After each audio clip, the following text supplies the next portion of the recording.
What Jamnagar has demonstrated unquestionably to the world is if we can dream it, we can do it. Well, my father Dhirubhai Ambani's vision really is and what is imbibed in each one of us, that whatever you do has to be world class. Ram Ram दोस्तों, आज मुकेश अंबानी भारत के साथ Asia के सबसे अमीर आदमी हैं। लेकिन कोई भी व्यक्ति एकदम से अमीर नहीं बन जाता है, कोई भी व्यक्ति एकदम से सफल नहीं हो जाता है। इसके पीछे बहुत सारा संघर्ष होता है, बहुत सारी मेहनत होती है और कई ऐसे फैसले होते हैं जो आपको दूसरों से अलग बनाते हैं।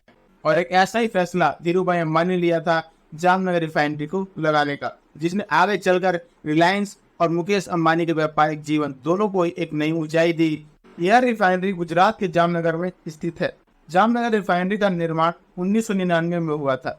यह रिफाइनरी भारतीय नौसेना और भारतीय पेट्रोलियम निगम लिमिटेड दोनों के संयोजन से स्थापित किया गया था, जिसका संचालन रिलायंस पेट्रोलियम द्वारा किया जाता है।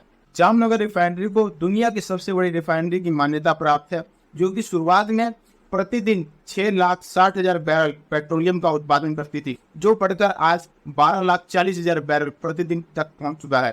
लेकिन सबसे बड़ी बात यह है कि आखिर धीरूभाई अंबानी को इस रिफाइनरी की आवश्यकता क्यों पड़ी, इसको बनाने में क्या क्या खर्च आया और ये दुनिया की सबसे बड़ी रिफाइनरी कैसे बन गई, साथ ही इसे मुकेश अंबानी के लिए पैसे का कुआं क्यों माना जाता है। आज इस वीडियो में इन सभी बातों पर चर्चा करेंगे। दोस्तों, वीडियो में आगे बढ़ने से पहले आपसे एक रिक्वेस्ट है कि अगर आपको हमारी वीडियो अच्छी लग रही है और आप आगे भी और ऐसी वीडियो देखना चाहते हो तो हमारे चैनल को जल्दी से सब्सक्राइब कर लें। धीरूभाई अंबानी चाहते थे कि जो पेट्रोलियम, डीजल या अलग अलग केमिकल्स बाहर से रिफाइन होकर आते हैं, उन्हें हम भारत में क्यों नहीं तैयार कर सकते हैं, उन्हें हम भारत में क्यों नहीं रिफाइन कर सकते हैं। और इसी सोच के साथ उन्होंने इस रिफाइनरी को बनाने का निर्णय लिया।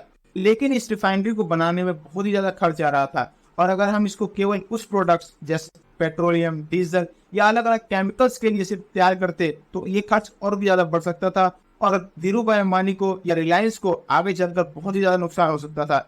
जिसके बाद धीरूभाई अंबानी ने इसे बहुत बड़े स्केल पर तैयार करने की सोची। उनका मानना था कि हम इस रिफाइनरी के अंदर रिफाइनिंग के साथ साथ और भी अन्य प्रोडक्ट्स तैयार करेंगे, जिससे कि हमारी जो कॉस्ट होगी वो बहुत ही ज्यादा कम हो जाएगी। इसी सोच के साथ उन्होंने इतने बड़े रिफाइनरी की नींव रखी, जिसको बनाने का खर्च लगभग $6 बिलियन आया था, जो कि 5,000 एकड़ में फैला हुआ है, यानी कि 31 किलोमीटर स्क्वायर का एरिया।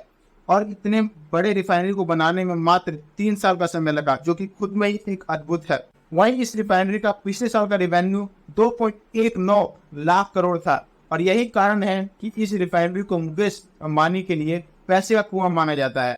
हम ये तो जानते हैं कि जामनगर रिफाइनरी रिलायंस के लिए कितना बड़ा महत्वपूर्ण योगदान दे रही है, लेकिन अब बात करते हैं कि हमारे समाज के लिए अन्य अन्य क्षेत्रों में क्या क्या योगदान दे रही है। जामनगर रिफाइनरी ने आपदा प्रबंधन की दृष्टि से बहुत सारे कदम उठाए हैं। इसने पर्यावरण मित्रता के लिए भी बहुत सारे कदम उठाए हैं, जिसमें ऊर्जा संगठन, वायुमंडलीय जलवायु परिवर्तन का निर्धारण और ऊर्जा उपयोग का प्रबंध शामिल है।